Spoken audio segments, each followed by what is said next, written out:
Il y a cette fille qui m'appelle, elle me trouve beau. Il commençait à entrevoir l'amour comme une délectation sans bornes, et dans ses heures de rêverie, il remerciait le grand inconnu d'avoir mis tant de charme aux caresses des hommes. Mais il lui fallait une compagne, et il ne savait où la rencontrer.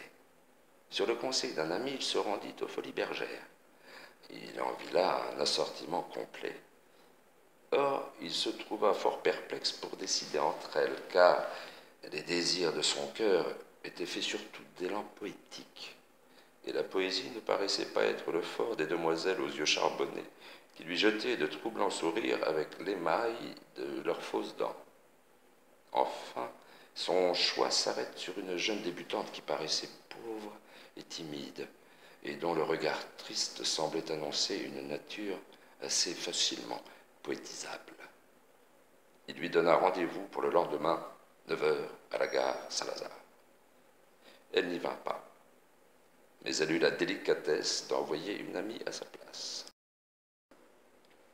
Un cri partit de la grenouillère. « Flamesbo !» La rameuse, devant cette ovation, s'était arrêtée tranquillement. La grosse blonde étendue au fond du canot tourna la tête d'un air nonchalant, se soulevant sur les coudes, et les deux belles filles à l'arrière se mirent à rire en saluant la foule.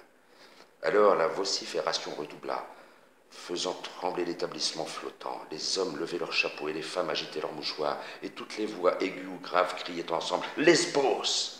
On eût dit que ce peuple, ce ramassis de corrompus, saluait un chef, comme ces escadres qui tirent le canon quand un amiral passe sur leur front.